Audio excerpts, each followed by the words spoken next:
guys, welcome to my channel. We are reading A Dog's Journey by W. Bruce Cameron. We are on chapter 18. We're going to read chapter 18, 19, 20, and 21 today. And we're just going to start. Chapter 18. I was scared, and despite the constant din from all the dogs, I had never felt so alone. I curled up on the towel on the floor in as tight a ball as I could manage. I was given food and water, served in paper bowls. The dog in the cage across from me ripped up his bowl, but I did not. After a long time had passed, a man came to get me. He led me out of the cage and put straps on my face so that I could only open my jaw a small amount. He took me into a cold room with the same slippery floor. It was quieter in there, but I could still hear barking. I could smell many dogs in the room, and their scent carried with it fear and pain and death. This was a place where dogs had died. The man led me over to the hole that was covered with a metal grate. I stood, my legs trembling. I tried to press into the man for comfort, but he backed away from me. I recognized the scent of the other man. He had been in the other room the day before. I wagged my tail at him a little, but he did not say my name. Okay, this is the first time you've been here, the man who had led me in said. No, I loaded out the bodies of ones with us. Oh my gosh, analyzed yesterday. The man I knew said, okay, well, this is an aggression test. They fail this, they're short-tracked. That means they only get the 4 days before we put them down. Otherwise, we give them longer if we're not crowded. Are you ever not crowded? Ha. Yeah, we're catching on. Sometimes we're not completely packed, but usually it's like this. The other man went to the corner and grabbed a bowl full of food. What I'm going to do here is let her smell this and get used to the idea that it's her food. Then I start to pull it away using this plastic hand, okay? If she turns to snap at the hand, that's aggression. If she growls, that's aggression. How does the dog know it is a hand? It's shaped like a hand and it's kind of flesh colored. It's a hand. Well, alright. Looks more just a wedge of plastic to me. So growl at it. Both men laughed. I did not know what was happening, but I had never felt so miserable. The man in front set the food down in front of me. I started to salvage. Were they planning to feed me? I was hungry. I put my nose down, and the man came at me with a big stick. I've learned from being with CJ in the car that when times were scary, sticks could be bad. So as the man pointed the stick at my nose, I growled, so frightened to do anything else. Okay, that's it, the man said with the food. Aggression, short track.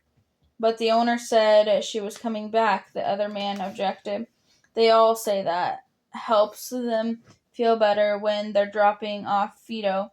But you know what? They never do. Still, hey, I know you're new, but you're going to have to get used to it. First, real fast, or you're not going to last. It's an aggression dog, so that's it. Yeah, all right. I was led back to my cage. I curled up, my eyes closed. After a time, I was able to fall asleep, despite the physical assault of the barking. A day went by, and then another. I felt anxious and sick. I was becoming astonished to the sound, the noise, and the smells, but never to being without my girl. When I barked, it was with the pain of separation. Another day went by, and this one was the worst one. because it really did seem though my girl had forgotten all about me. I needed CJ to come back and get me now. The din was so loud that it sensed the presence of a woman outside my cage door without hearing her. She opened the door and parted her knees slowly, unsure. I approached her, my ears down, wagging. She hooked a leash into my collar and led me past the other cages, the dogs howling and barking and snarling and whimpering at me. The woman took me to the door. When it opened, CJ was there, sobbing. I jumped up, trying to lick her face. Molly, she said. Oh, Molly, Molly, are you okay? I'm so sorry, Molly. Are you okay? For several minutes, we hugged and kissed each other. My girl, she hadn't forgotten about me after all. I felt the love purring out of her, and it made my heart soar. CJ led me over to the car and joyously followed. She opened the back door, but I was so happy to be leaving. I sailed inside, and then I got to see why I wasn't going to get to be the front seat dog. Gloria was there, sitting in my usual spot. She looked at me, and I wagged because I was even glad to see her so elated. Was I to be leaving the place of barking dogs? Good dog, CJ said as she slipped behind the wheel and started the car. We drove to a place that was even bit as loud as the place with all the dogs, but these were all people noises. I heard cars and buzzing buses and shouting as other noises. Every so often, a giant thundering noise that would seem to shake the very air. CJ got a box out of the trunk and opened the metal mesh door at the end of it. Go into the crate, Molly. I looked at her questioning. Crate, she repeated. I lowered my head and I went inside. Good dog, Molly. This is your crate. When I was inside, I could see through the metal crate, but the rest of the crate was solid. You're going to go for a plane ride, Molly. It will be okay. CJ poked her finger through the crate. It was one of the strangest days of my life. Several times the crate was tilted one way or another, and eventually I was put in the room. There was another dog in it. I could smell but not see. The dog started barking, but I was all barked out and just wanted to sleep, though the teething, rattling roar soon filled the room, vibrating my crate and making my body feel heavy as if I were on a car ride. The dog barked and barked and barked, but I had heard worse resisting and wasn't annoyed. The vibration seemed to drive faint fatigue into my bones, and I was soon asleep. After some more tilting and moving, I was in a place with a lot of people and the same loud noises. CJ appeared and opened the crate, and I bounded out, shaking myself off and ready to have fun. She led me outside to the patch of grass to do my businesses, and the combination of scents floating on the cold air told me we were now close to home. I wagged my happiness. A man gave us a car ride. Gloria sat up next to him, and CJ sat with me. I wanted to sit in CJ's lap. I was so glad to be with her again, but when I tried, she laughed and pushed me away. When we got home, Trent was there, and so was Rocky. I bounded out of the car and ran to my brother, and he sniffed me up and down, no doubt smelling all the dogs and people I've met since I've seen him last. Then we wrestled and played in the snow, but I was still feeling insecure and didn't let Rocky pull me more than a few feet away from CJ's feet as she sat on the steps with Trent. It was an adventure, that's for sure, CJ said. I have to say, next time I go to California, I want to stay in a place with a shower. The Ford didn't have one. What happened to the Ford? God, Gloria made me sell it. Supposedly I had too much independence. That's a new theory. That I ran off because of the independence. Also, she wants me to see a shrink. She's convinced that anyone who wouldn't want to live with her would be crazy. How was it? Having her show up? I mean, you want to know what? It was pure, unadulterated Gloria. She comes to this woman's shelter and she says, thank God, and she tells the staff, thank you for taking care of her little girl. I think maybe she thought they were going to give her an award or something, Mother of the Year. And then when we get into the car, she asks me if I want to go on a tour with her to see celebrity houses. Rocky had tried several times to get me to chase him around the yard, and now gave up rolling on his back and baring his throat for me to choose. CJ reached out and petted me.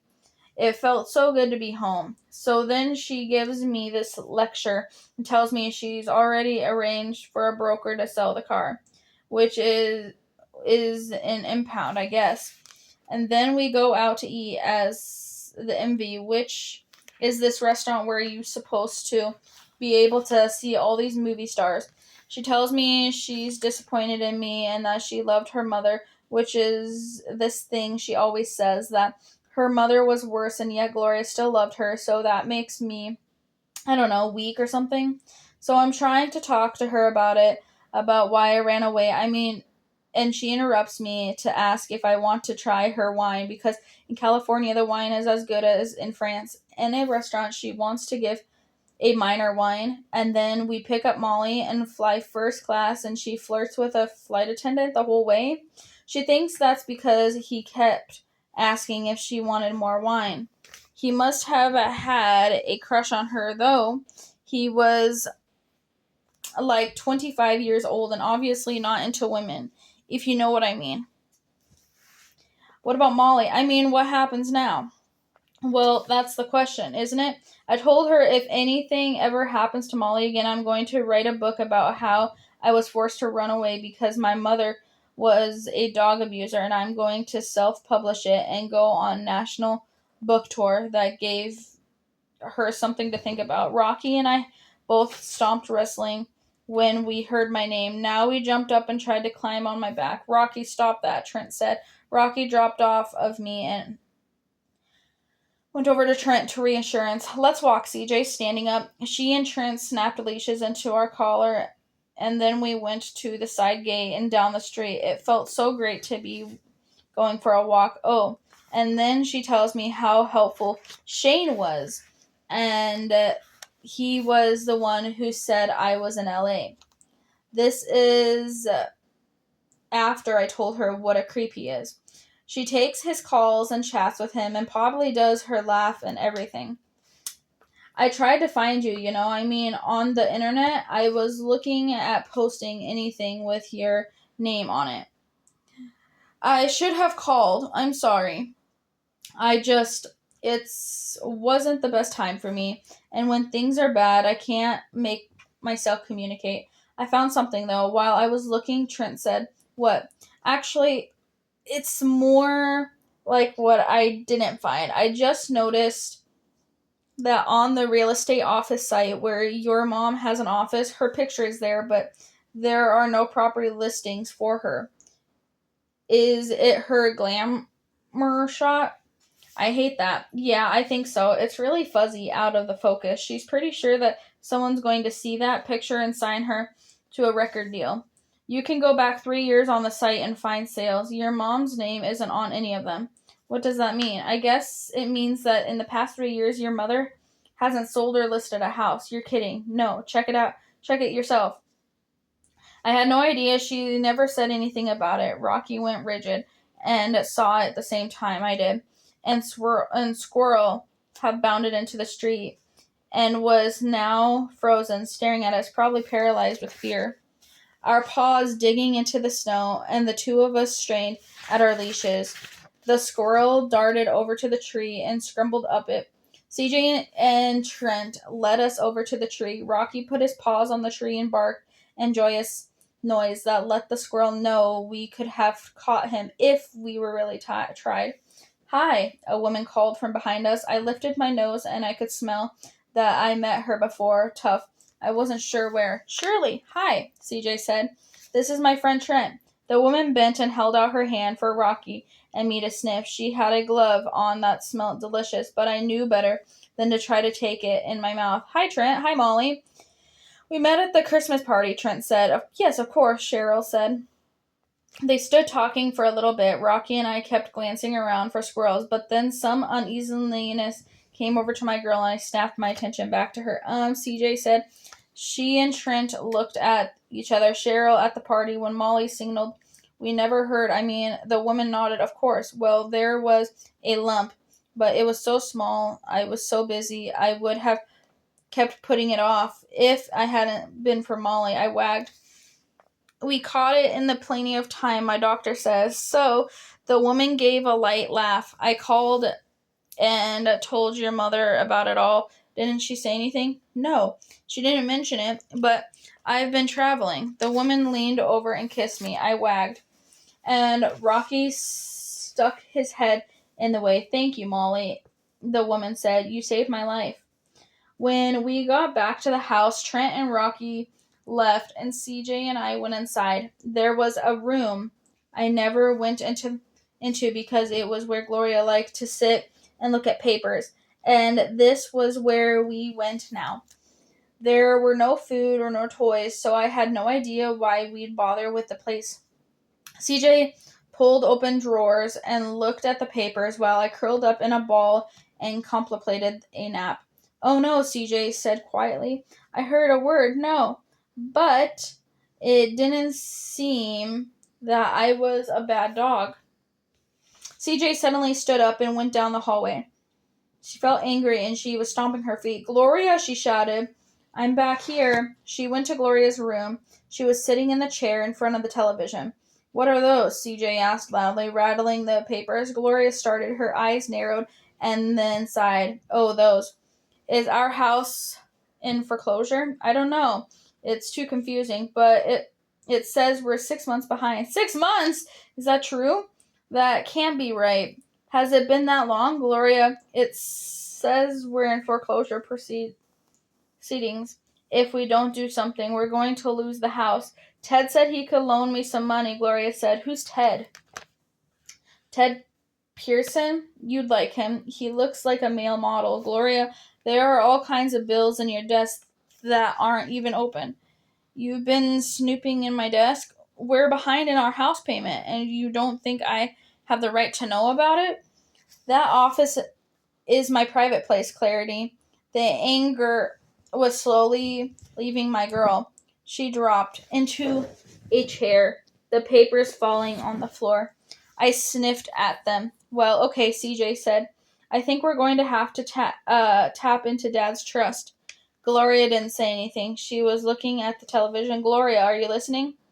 You always say there's a provision in there that if we're really needing the money for something, like if we needed surgery or whatever, we can withdraw funds.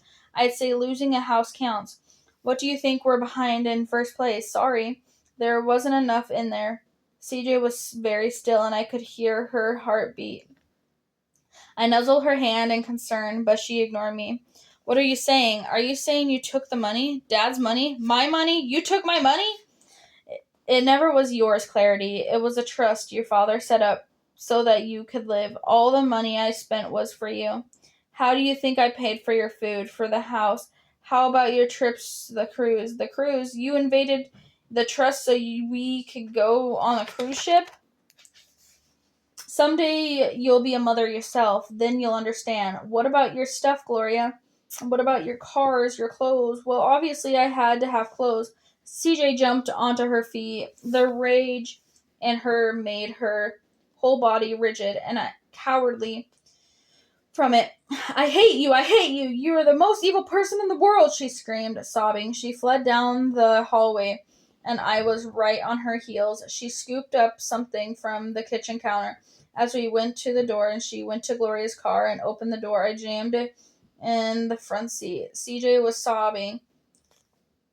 As we drove down her street, I looked out the window but did not see the squirrel Rocky and I had chased earlier. CJ's hand was in her ear, holding her phone. Trent, oh my God, Gloria spent all my money. My money, Dad's trust, it's gone.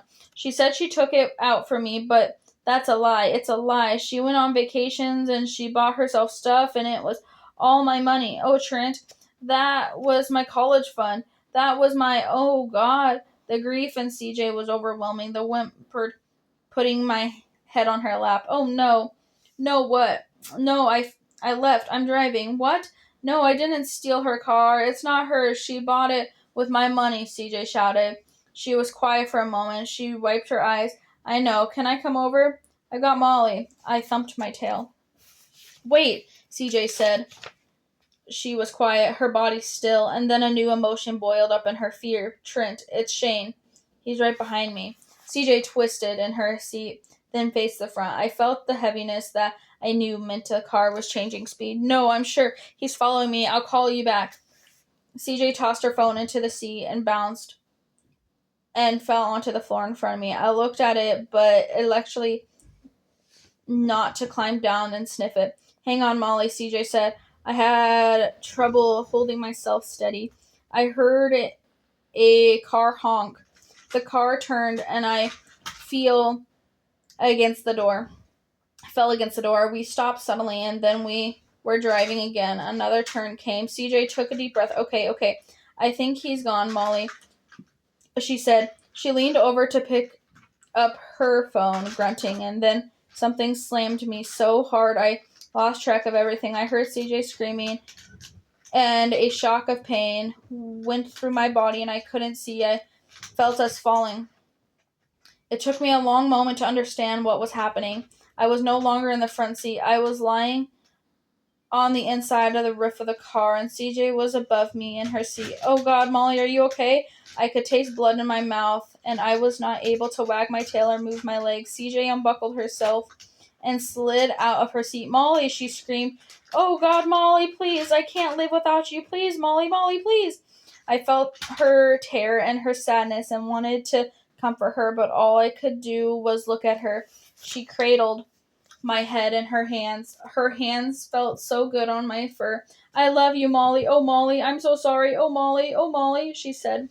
I couldn't see her anymore, and her voice sounded distant. Molly, she called again. I knew what was happening. I could feel the darkness rising all around me, and as I did so, I remembered being with Hannah on the last day I was alive as Buddy. How, when I slipped away, I found myself thinking of baby Clarity and hoping she would find a dog to take care of her. With a jolt, I realized something. I had been that dog. That is the end of chapter 18, guys. We are going to chapter 19 now. Chapter 19. Always before. When the warm, gentle waves swept over me and washed away my pain, I let myself drift with a current, floating without direction. Each time I had been reborn before, it had been something of a surprise. I always felt as if I had completed my mission, fulfilled my purpose. Not this time. My girl was in trouble and I needed to get back to her. When the waves came and the sensation of her hands on my fur faded from me, I actively pushed, fighting and making my limbs respond. I wanted to be reborn. When awareness came, I knew I had returned. It was a relief. I had the sense that I had been asleep for less time than in the past, which was good. Now I just needed to grow large and strong enough to find my way back to CJ and be her dog. My mother was a light brown color, as were my two siblings, both sisters, both aggressively seeking to feed. When sounds began to emerge from the liquidous fuzz and distance of the infinable, I could hear barking dogs, lots of them. I was back in the place of barking dogs. After a time, the din became so much a part of the background that I stopped hearing it. While the light was still muddled and my limbs were weak, I could do nothing more than sleep and feed. But I remembered what to do, how to push forward to my mother, and a bit back to my impatient with how helpless I was. There were a couple of different women whose voices I could hear occasionally, and those presents I could feel from time to time. My mother's body would tremble as she wagged her tail as these people came. I would feel it as I nursed. The first time my vision had cleared and I saw one of those people, though, I was shocked. She was a giant looming far over us. Such cuties, she said. Good dog, Zoe. My mother wagged, but I was staring up at the enormous woman, blinking, trying to focus. When her hand came down to pet my mother, I cringed. The hand was huge, larger than me, larger than my mother's head.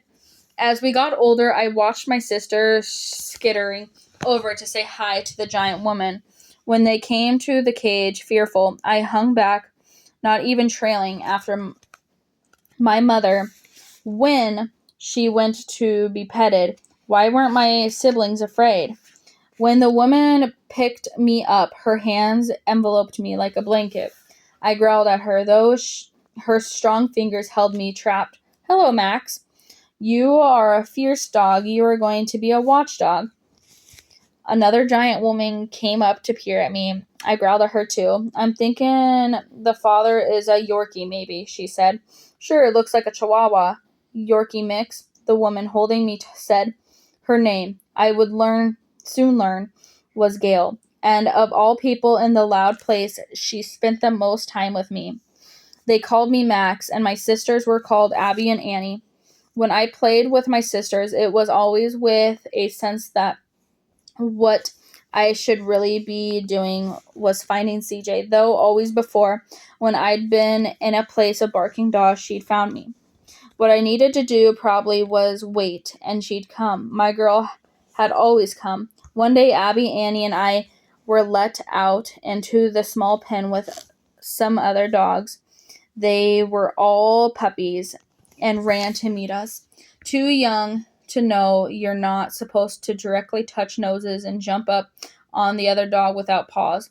I disdainfully slid to the side of the one who assaulted me, ignoring his tongue and moving to show him that we should be politely sniffing each other's genitalia first.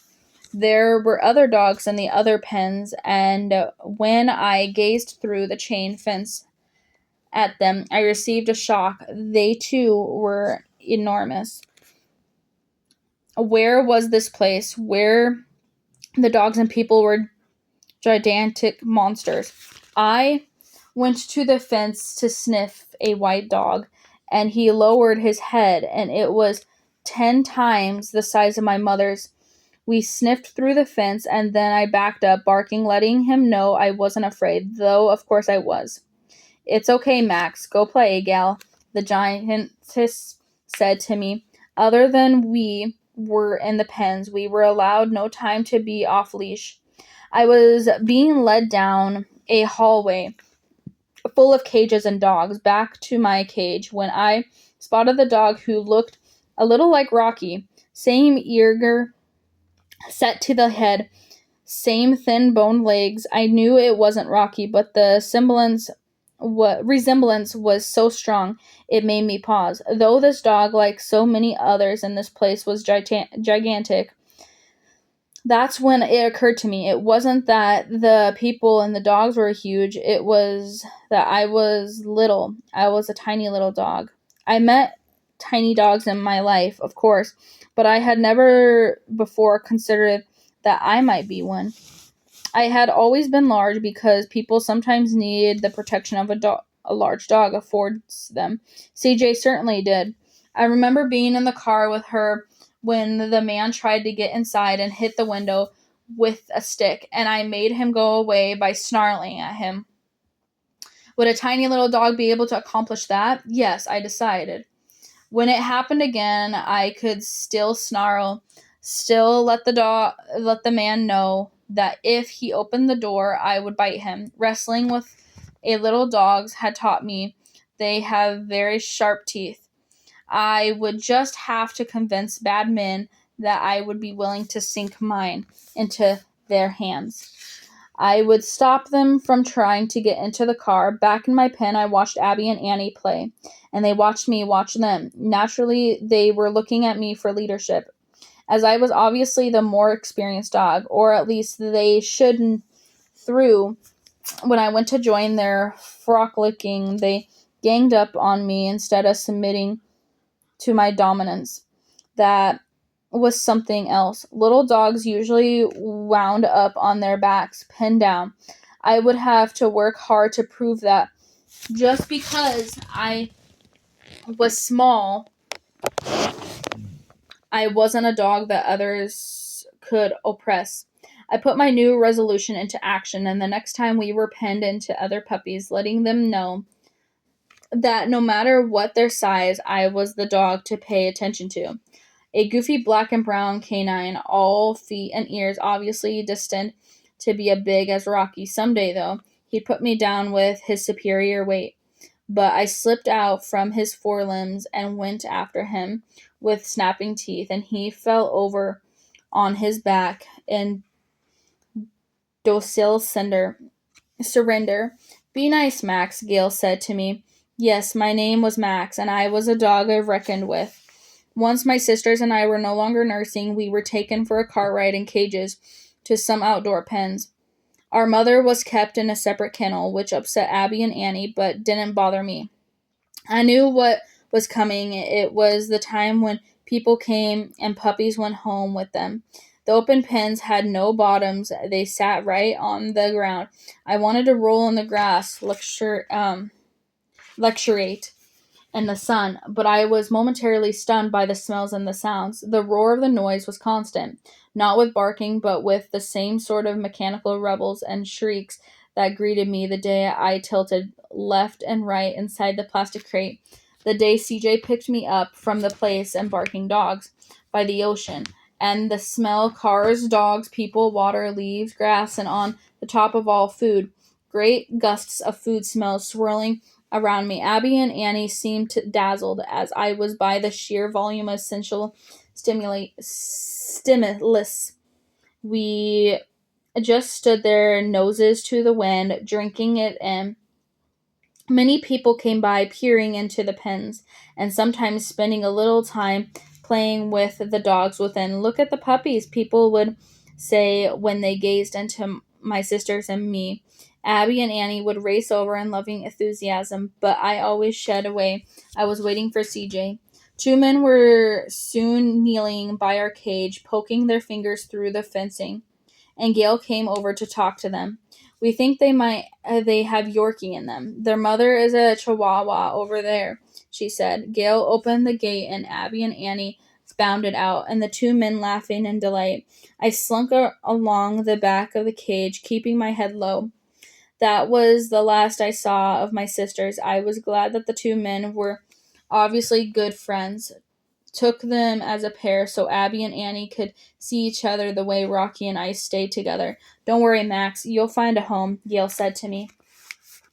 A few days later, we were back in the same place, and on that occasion, my mother plus a few other dogs went home with people. 3 times the door to my pen was opened, and all 3 times I slunk down to the ground and growled when people tried to pick me up. What happened? Was he abused? A man asked Gail. No, he was born in a shelter. I don't know. Max is just antisocial. He doesn't play well with other dogs either. I think he'd do well with someone who stays at home and doesn't receive a lot of visitors. Well, that's not me, the man said with a laugh. He eventually left with a little white dog. A while later, a man joined Gail at the side of the pen. Anyone interested in Max today? He asked. I looked up at him beastly, but he made no move to open the cage door so that I could get out and find CJ. Afraid not, Gail replied. We have to put him on the list after today. I know. They stood looking at me with a sigh. I lay down in the grass. Apparently, I would have to wait a while longer before I was let out. Well, maybe we'll get lucky. Hope so, the man said. Me too, Gail said. She sounded sad and glanced up at her before resting my nose between my paws. And then on this cloudless, warm afternoon, the thunder of the cars and machines vibrating in the air and the sense of countless dogs and people and food filling my nostrils. I caught the sight of a woman walking down the street, and I leaped to my feet to see her more clearly. There was something about her bearing and the way she walked, her hair, her skin. The woman was striding briskly next to an enormous dog, not just compared to me, but in every other dog I had ever seen. I was reminded of the donkey who lived on the farm years and years ago. The dog was that big, with a lean body and an enormous head. As the woman drew abreast of me, the wind caught her scent and brought it to me. It was, of course, CJ. I yelped and barked frustratiously, quiet compared to all the background noise. Earned me a quick glance from the giant dog, but CJ didn't even look at my way. I watched her frustration as she went down the street and disappeared. Why hasn't she stopped to see me? A few days later, I was back on the out of the pens in the same grassy area and the precisely the same time of the day. CJ came by again, walking the same dog. I barked and I barked, but CJ didn't see me. Why are you barking, Max? What do you see? Gail asked me. I wagged my tail. Yes, let me out. I needed to run after CJ. The same man came over to see Gail, but I was focused on CJ's retreating back. How's our Max doing? He asked. Not so well. I'm afraid he nipped at a little girl this morning. Even if we were able to adopt him out, I don't think anyone would be able to handle him, the man said. We don't know that. With better socialization than we give him, he might be fine. Still, Gil, you know my position, right? If we didn't enthusiasm, we'd wind up being populated with nothing but unadopted dogs, and then we could save any more of them. He hasn't bitten anyone. You said he has nipped. I know, but he really is sweet. I mean, deep down, I think he's really a great animal. I wonder what it meant that CJ had a dog with her. Was he her dog? Even every person needed a dog, especially my girl. But why would she need a dog so big? Though it was true there were a lot more people here than any other place we'd ever lived.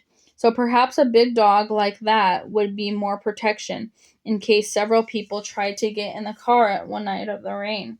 But surely he wouldn't be able to protect my girl the way I would.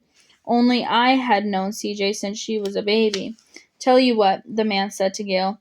We'll give Max one more adoption fair. When is it? Tuesday. Okay, one more. Maybe we'll get lucky. But he's already past the established time. Oh my, Gail said. Poor Max. That night, I reflected on CJ. She was older than when I'd been Molly, and her hair was shorter, but I would still have recognized her. You don't spend hours and hours gazing at a person and forget what they look like, even if they changed a little. And though there was a riot of scents wafting all around me in this place, I could still find her smell in the wind. The sky was cloudy the next time. I was taken to the open air pen. Gail stood on the other side of the fence and leaned in to talk to me. This is it, Max. Your last day. I'm so sorry, little guy. I have no idea what happened to you that you're so aggressive. I still think you're the greatest, but can't have dogs in the apartment. Not even a small puppy like you. So sorry.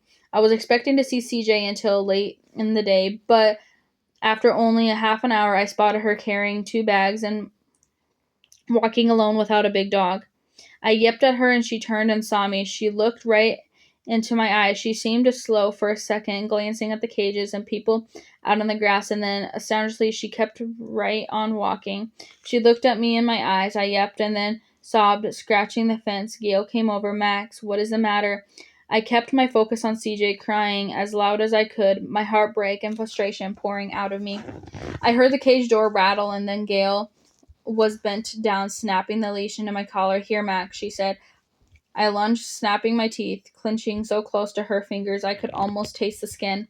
With a gasp, Gail jerked back, dropping the leash. I bolted out of the gate and ran after CJ, the leash trailing on the cement behind me. What joy of finally running in the open, chasing my girl. What a great day. I saw her crossing the street, so I dashed out in front of the cars. There was a loud screech, and a big truck, high off the ground, came to the halt after the top of me. I was able to squirt out from underneath the thing without even having to duck. I dodged another car, and then I was the opposite side of CJ. CJ was several yards ahead of me, turning up a walk. I pursued at a dead run. A man opened the door to the tall building that CJ went into. The drag from the leash was slowing me a little, but I turned the corner and managed to get through the glass door just as it was easily shut. Hey, the man yelled.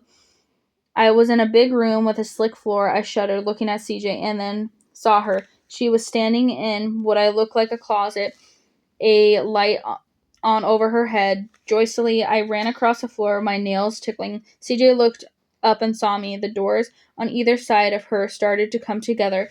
I leaped, and then I was inside of with her. I put my feet up on her legs, sobbing. I had found her. I had found my girl. Oh my God, CJ said. Suddenly the leash snapped taut. You're caught. Oh God, CJ shouted. She dropped her bags and they hit the floor with an explosion of the sound of the food. CJ reached for me, but I couldn't go to her. The leash pulled me backwards. Oh no, CJ screamed. Chapter 20. CJ threw herself on the floor, her hands reaching for me and fumbling desperately at my neck as I slid helplessly back, my collar so tight and choked off my breath. She was full of tears and screaming, "No, no!" The leash pulled me wrestlingly back, and I banged against the wall behind me. And then, with a snap of my collar came off, I fell to the floor, and there was a loud grinding noise, and it was shuttered. The back hips of the door opened slightly, and the collar disappeared. "Oh, puppy," CJ cried. She pulled me to her, and I licked her face.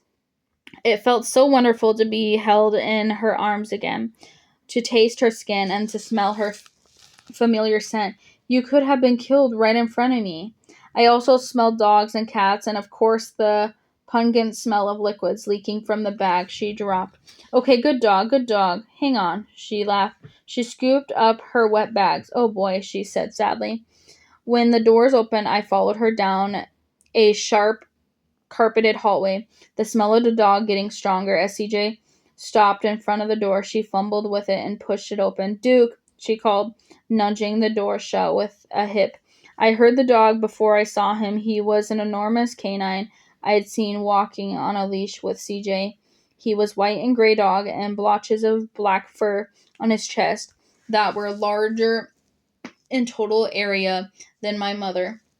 He stopped still when he saw me, his tail coming straight up in the air. I marched right up to him because I was here to take care of CJ. He lowered his head and growled at him. I growled at him, not giving an inch. "Play nice, CJ." I couldn't even reach up to sniff him properly, though. When he tried to sniff at me, I clicked my teeth at him in warning. CJ spent the few minutes in the kitchen while the giant dog and I circled each other uneasily. I could smell a cat and knew one lived here, but didn't see it anywhere. CJ came out, wiping her hands on a towel and scooping me up. "Okay, puppy, let's see if we can figure out where you belong." I stared down with contempt of the big dog, who was watching forlornly. He might get to go for walks with CJ, but she would never pick him up for a cuddle. We went back out and got into the same little room where we'd met, and then she carried me down the hall to some glass doors and opened the outside.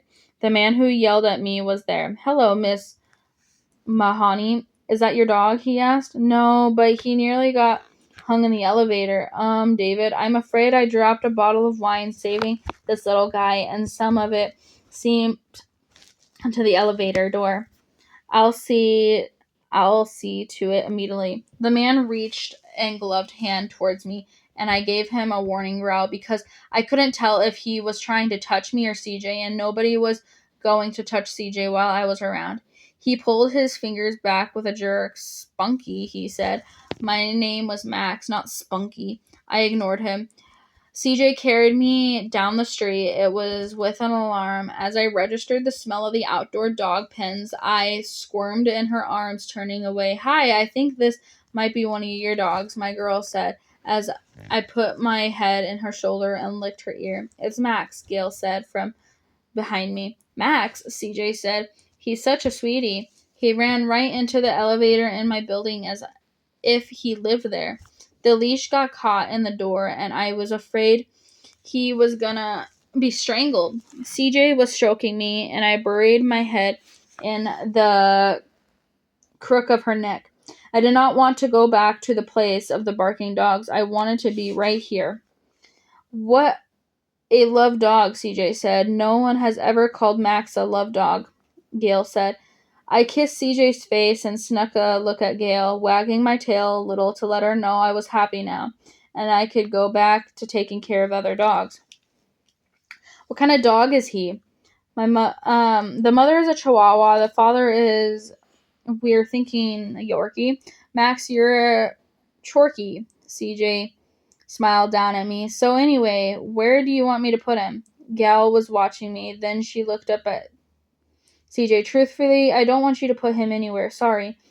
Do you have a dog? What? No, I can't. I mean, I am dog sitting at the moment, so you like dogs? CJ laughed. Well, I mean, sure. Who doesn't like dogs? You'd be surprised. Actually, now that you mention it, I have met someone who didn't like dogs. CJ was gently pushing me away from the tight snuggle. I was going against her shoulder. Max obviously likes you, Gail observed. He's really sweet. He rescheduled to be enthusiast tomorrow morning. What? I felt the shock flash through CJ. The way her hand tightened on me, and she took the small step back. Sorry, I know it sounds brutal. We're not a non-kill shelter. That's horrible. Well, sure it is, but we do our best when we can foster them out. No kills. But they're full. We're full, and we have new dogs coming in every day. We normally can place puppies, but Max has never warmed up to anyone, and he's overdue. We need a space. We need the space. CJ pulled me away and looked at me. Her eyes were moist, but she said, "There are other dogs who need help. Rescue is like a river. It has to be flowing. Otherwise, even more dogs would die." I didn't know that. Max has never warmed up to anyone except you. He snapped at me this morning, and I'm the person who's been feeding him. It's as if he picked you out of the whole people in New York. Can you take him, please? We'll waive the fee. I just got a cat 2 weeks ago. Dogs and cats that grow up together usually do fine. You'll be saving his life. I can't. I'm a dog walker. I mean, I'm an actress, but I've been walking dogs and they're all big. Max can handle himself around big dogs. I'm sorry. You sure? All he needs is a chance. You're his chance. I'm so sorry. So tomorrow he dies? Oh God, look at him, Gail said. CJ looked at me and squirmed in pleasure at the attention she brought me within range. I licked her chin. Okay, CJ said, I can't believe I'm doing this. After we left the dogs' cages, we went to a place full of sounds of squawking birds and rich with animal smells I never scented before. And CJ put a collar on me and snapped a leash onto it. My head held high. I walked at her ankles, glad to be back in charge of protecting her. Soon we were back in the small closet where I'd finally been able to get back to CJ. The wet spill from her bag was gone, but I could still smell the residual scent from the sweet liquid. I strode confidently next to her in the hall. But she scooped me up as she opened the door. Duke, she called. There was a noise like a horse running as huge as a dog coming dashing up at us. I showed him my teeth. Duke, Max is going to live with us now, CJ said. She held me out as the dog Duke raised his nose. I gave him a warning growl. His ears dropped a little. He wagged his stiff tail. CJ didn't put me down. Sneakers, she called. She carried me into the bedroom, Duke following us, and there was a young cat lying on the bed. Her eyes widened when she saw me. Snickers, this is Max. He's a Chorky. CJ dropped me on the bed. I figured I knew how to handle cats. You just have to let them know you won't hurt them, as long as they stay in line. I trotted right up to this Snickers, but before I had a chance to lay a paw on her, the cat spat at me and raked me in the face with her tiny sharp claws. They hurt. I scrambled back, too shocked to do anything but yelp, and fell off the bed. Duke lowered his massive head and licked me, his tongue the size of my face. That was my introduction of this creature. Neither a womb seemed to recognize the significance of my arrival or my importance to CJ. That night, CJ cooked some wonderful things, the smell of the meat filling the apartment. Duke followed her around, sticking his head on the corner to see what she was doing. No, Duke, CJ said, shoving him away. I was reducing the standing of my hind legs and scrambling as CJ's calf for attention. Okay, Max, you're a good dog, she said to me. I was a good dog, and Duke was no Duke. That's what I got out of the exchange. Unfortunately, Snickers was in the bedroom and missed his induction that I was a favored pet. While she was cooking, CJ also played with her hair and her clothes, though not in a game which a dog could participate. She put on shoes and that smelled like they'd taste good, and after that her footsteps ranged from sharp precision in the kitchen. Soon there was a noise at the door, and CJ picked me up and opened it. Hi, honey, she said to the man standing there. He was stocky and had no hair on his head, and he smelled like something burned of peanuts and pungent spice of some kind. Whoa, what's this? He said. He snuck his finger right up in my face, and I growled at him, showing my teeth. Max, she said. Come in. It's Max. He's sort of my new dog. Wait, sort of? He edged inside. CJ's shut the door. He was on the death row for tomorrow. I couldn't let them put a little guy down. He's so cuddly. The man was leaning in so close to CJ. I showed him my teeth again. Yeah, cuddly. What's Burry going to say when he gets back and you've got a new dog in his apartment? He's already letting me keep Snickers. Max isn't really any bigger. Duke was trying to shove his big stupid head under the man's hand, and the man pushed him away. CJ let me down and glared at the man. I didn't even know if he posed any sort of threat at my size. I couldn't afford to let down my guard until I was sure. I'm cooking broccoli beef, CJ said. Want to open the wine, Greg? Hey, come here, the man said. CJ and the man held each other very close and then went down the hall. I followed, but was too short to get to the bed with them. Duke might have jumped up with ease, but Snickers streaked out the door when CJ and the man went in, and Duke was more interested in following the cat. Snickers went under the couch. I could have crawled under there after her pretty easily, but elected to forego the opportunity to let the cat slash at me again. Duke, on the other hand, was apparently dumb enough to think he could get under there if he wasn't worked hard enough. Snorting and growling, he shoved his head under the couch until he actually moved the thing on the rug. I wondered how long Snickers would tolerate this before she demonstrated to Duke why she had claws. After a while, CJ and the man came back out. Well, CJ said with a laugh, good thing I turned off the burners. Hi, Max. Did you have fun with Duke? Duke and I both looked at her, hearing our names. And a question. You want to open that wine? The man was standing by the table, his hands on his pockets. CJ came back out of the kitchen, which was still alive with the tantalizing smells. What is it? I can't stay, baby. What? You said? I know, but something come up. Something's comes up. And what exactly is that, Greg? Hey, I've never lied to you about my situation. Your situation is that you said was ending. Is that situation you mean? It's complicated, he said. Well, yeah, I guess it is. Why don't you give me an update on the situation as it currently stands? Because I thought that in the process of never lying to me, you're pretty clear that the situation was all but over. CJ was angry. Duke lowered his head, frightened, but I was rigid and alert. The man named was Greg, and he was making my girl angry. I gotta go. So this was what? A pit stop? Booty call? Baby, stop. I'm not your baby. Now, Greg, I'm getting angry too. The situation was spinning out of control. I darted over and snapped at Greg's pant leg. Hey, he shouted. He spun his foot, narrowly missing me. No, CJ yelled.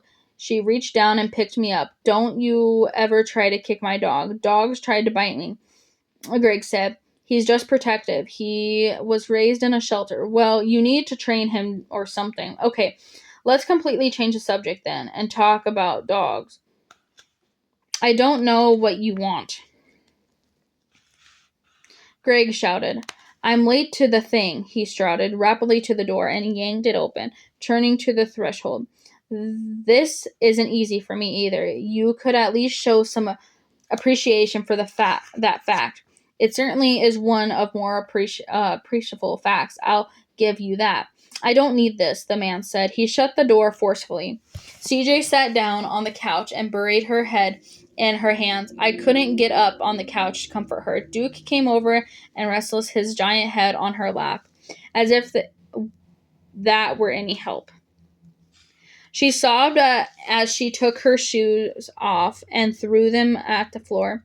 They were, I decided, bad shoes. After a few minutes, CJ went into the kitchen and brought out 2 pans and set them on the table and ate right out of the pan. She ate and ate and ate while Duke watching attentively. I felt pretty sure I knew what was going to happen next, and it did. Within half an hour, she was in a bathroom vomiting. She shut the door on me, so I sat on the floor, whimpering, wishing I could help her with her pain. It was more purpose to take care of CJ, and at that moment, I felt that I was not doing a good job. Chapter 21. The next day, we all went for a walk except Snickers. I've seen cats outside. They don't walk with people. They mostly just walk with themselves. Nearly always when a dog walks, he walks next to a person. This is just one of many ways dogs are better pets than cats. Duke and I were on leashes. I was feeling more kindly disposed towards him than when we first regarded each other because he had never been anything but submissive. When we played, he would fall to his back and let me climb on his neck and chew on his face. But walking with him was constantly irritating. He pulled left and right at the end of his leash, distracted by one smell or another, yanking CJ off balance and getting in my way. Duke, CJ would say. She never once had to say Max, because I trotted by her feet like a good dog. Occasionally I barked, though, because otherwise I wasn't sure people could see me. They tended to stare at Duke, probably astounded that he was so bad at walking. I was glad that my girl had found herself another dog after I, as Molly, left her, but clearly now that we were reunited, I was going to be in charge because Duke just didn't know what he was doing. Everywhere there were food smells and garbage cans and papers to sniff, but I had to work my little legs so hard I kept to keep up that these delights passed by too quickly for me to enjoy them. We mounted some brick stairs, and CJ knocked on the doors. I opened, and the smell of the people and the dog and the food came wafting out. A woman was on the other side of the door. Oh, she said, is it that time already? I could sense the uneasiness in CJ. Yeah, I'm right on time, CJ said. I could smell the strange dog scents on the flower pot next to me, and I squatted to mark over it. My plants, the woman cried. Oh, CJ reached down and picked me up. I'm sorry, he's just a puppy. CJ was upset. It was the woman's fault. When the woman leaned forward to peer at me, I growled at her and she jerked back. He's all bark and no bite, CJ said. I'll get Pepper, the woman said. She left us standing on the doorstep for a few moments and then returned with a rust-colored female dog, much bigger than me, but still way smaller than Duke, on the leash that the woman handed to CJ. The dog sniffed me and growled at her to let her know I was there to protect CJ. The rust-colored dog was named Pepper. I soon gathered as we walked. We stopped at more places and soon had a brown female dog named Sally and a hairy, stocky male named Beavis. all on leashes in the most unnaturally dog family. This wasn't like being with Rocky or being with Annie and Abby. This was a mix of dogs who were very tense with each other, held too closely together by the leashes that kept us from straying. For the most part, we were all tried to ignore each other, though Duke tried to play with Sally a little, even though we were going for a walk. More strange than an unnatural nature of a dog pack was CJ's obsession with collecting our poops on the farm. I'd taken to doing my business in the surrounding woods, and as Molly, I generally used a corner of the backyard. A man came on a regular basis to run machines and clean up after me. Occasionally, CJ had picked up after me, usually when we were on someone else's property. But never had it been like her behavior now. CJ methodically scooped up after all the dogs in our pack, even kept Duke deposits, which were huge. She would carry them with her for a time in long bags, then would leave them in containers on the streets, which was even more baffling. Why go through all the work of picking them up and carrying them if she wasn't going to keep them? There were some things people do that dogs just will never understand. Most of the time, I assumed that humans with their complex lives were serving some greater purpose, but in this instance, I wasn't so sure. Though I was the dog in charge, I tried to be civil to all the other canines, but Beavis did not like me and I did not like Beavis. When he sniffed me, his fur went up and his thrust his chest at me. He was bigger than I, but not by a lot. If it weren't for me, he would have been a smaller dog there. CJ pulled on his leash so that his face was brought aggressively towards mine. So I snapped at him, and he bit the air next to my ear. "Stop it, Max Beavis." CJ was angry, and I wagged my tail at her, hoping she understood none of it was my fault. CJ took us to the dog park. What a great place. It felt so good to be off leash that I headed off to the flat run, and Duke and Sally followed, though I could turn more quickly than they could, and soon was running alone. Other dogs were in the park with their owners, some chasing balls, others wrestling, and a white dog with floppy ears joyfully joined a chase with Duke and Sally. It was so fun to race around with the dogs in pursuit. I saw Beavis slinging down low, and then he launched himself at me. I dodged and ran after me, growling. I turned in a tight circle, but he caught me off. It looked as if I could have no choice but to snap at him, except that Duke galloped up and crashed into both of us. With Duke towering over him, Beavis was less hostile. I dashed over to CJ, who was sitting on a bench, tried to jump up next to her, but fell short. Laughing, she picked me up, and I proudly sat on her lap, watching the dog, smelling exotic smells, feeling her hand loving all over it. When we left the dog park, we retracted our route, dropping off the dogs we picked up along the way, until it was just Duke and myself back at CJ's place. I was exhausted, so after a quick snack, I fell asleep at CJ's feet. Over the course of that summer, Beavis and I learned to ignore each other, though. He still growled at me when I ran. He couldn't keep up with me. But he was pretty good at cutting me off, so I'd be in the middle of joyous gallop with the whole pack, and then he'd charge into the middle of us to challenge me, and the whole precision of running dogs would pull up into the halt and mill around. I couldn't tell if everyone would found it irritating as I did.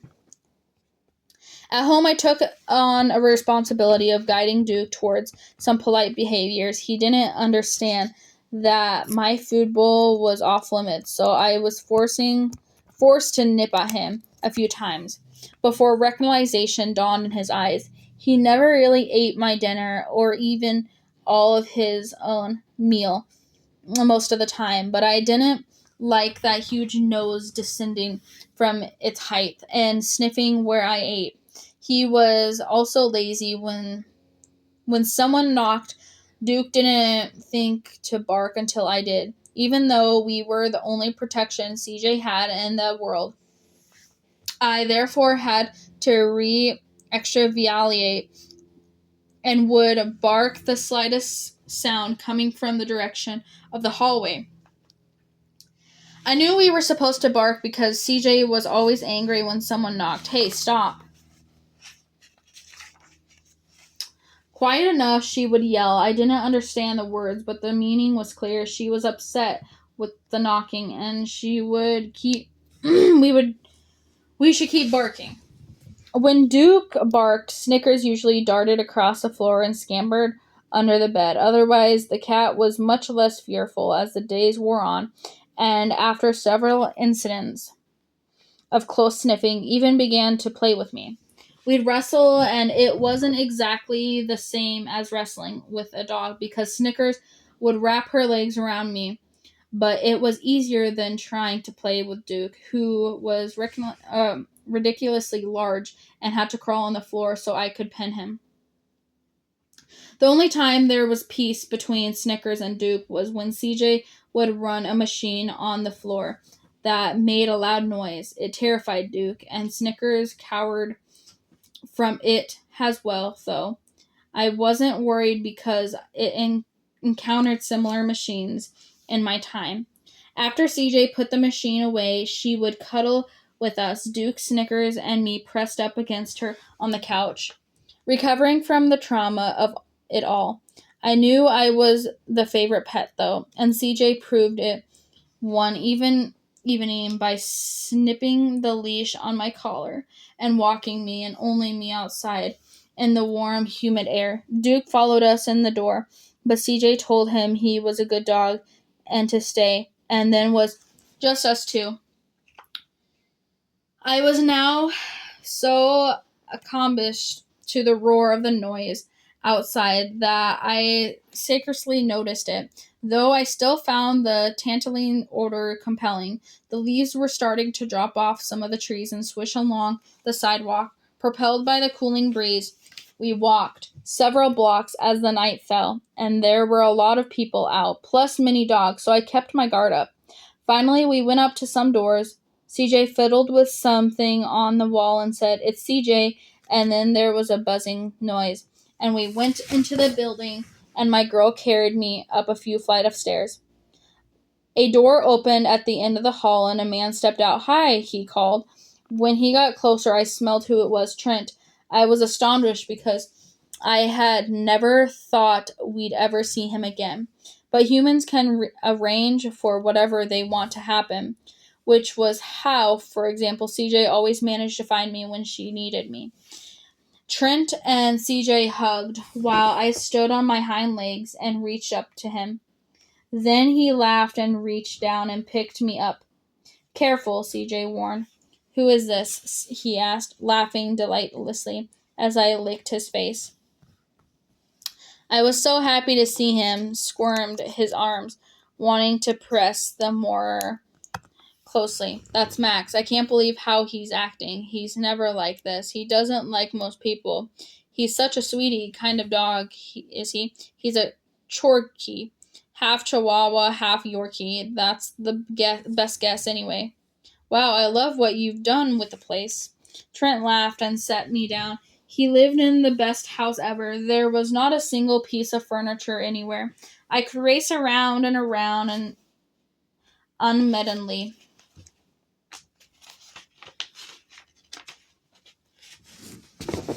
"I've got stuff on order," Trent said.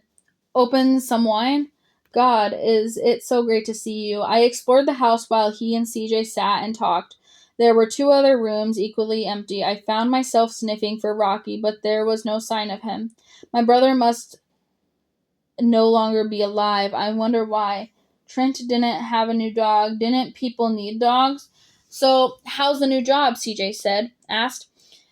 "It's a great firm. I already was doing some work co-financing with them when I was in San Francisco.